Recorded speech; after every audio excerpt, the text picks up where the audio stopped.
whatever you thought you knew about Grimsby Town before, look again. The town's trying to tilt its narrative away from this industrial decline story of the past to something a more hopeful future. So there's a ton of stuff happening in the renewables industry. There's a new on-site youth zone being built. There is opportunities within the community around green energy, the low carbon economy more generally. So I think we're on the cusp of a new narrative, a new hopeful, forward-thinking narrative for the region and for the town, and the football club's right at the centre of that.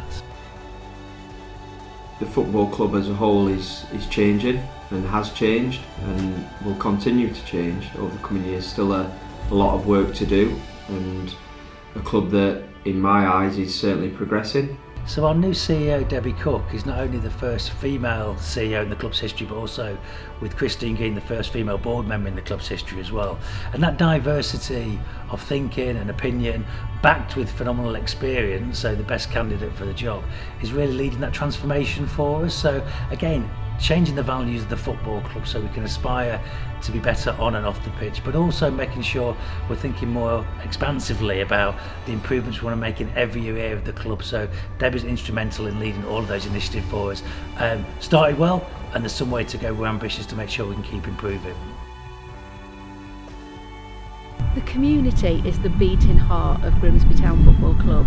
What's really special for me is that I see every week the huge ambition right across the town. Grimsby Town is the community, and vice versa. It's central to why the club's here.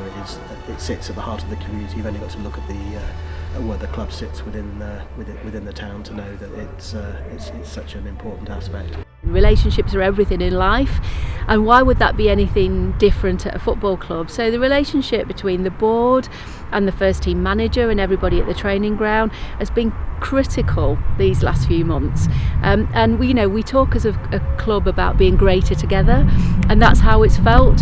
As chief executive, I spend time at the training ground, not because I want to try and interfere in what the first team manager is doing, but because those relationships, how things feel, are absolutely vital to building a positive culture at the football club. Relationship is about having similar values, and I think that came across from the very first time that I met Jason and Andrew, which was before I'd signed a contract to come back to the football club. So straight away I think that conversation went very well and must have done in terms of striking the right tone. Certainly did on my side, and I think I'd probably be saying it did for them too. Success obviously helps any relationship, of course it does, but I think it's been more than that. So we've made a lot of improvements to Cheapside, as you'll know, both pitches and general facilities, and we're working very hard on the next location for what will be a huge upgrade to what we currently have, both artificial and Deso high quality pitches in the new facility, and an upgrade to be able to provide both for the academy and the first team a fantastic environment to work in, which will hopefully attract players to the club. The owners again have put money in. We got a new gym, and that's allowed us to have sort of two gyms on site, a sort of strength and conditioning one, and sort of more cardio based fitness gym. We're delighted with the playoffs, the sequence of games that took us into the playoffs for like no other sequence that I've ever seen as a fan. So to have that in our first year of being custodians of the club was phenomenal. It was entertaining, it was exciting, and ultimately the outcome went our way. So look, we don't want to rest on our laurels though as well, is that was a good marker that we wanted to get out of that league as quickly as possible. It was a bit quicker than we anticipated, but we're delighted, and now we've got to use that basis to really build and kick on and make sure that we keep lifting the aspiration and keep improving over the coming years. Last season was incredible.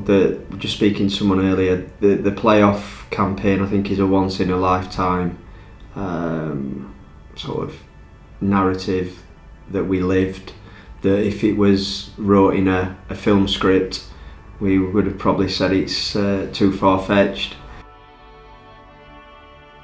The number of season tickets was a record. You know, we sold just over 5,700 season tickets this year, and I think that was because hopefully our fans can see the change, they can see how valued they are, and they know how important their contribution to the football club is to our journey of continuous improvement.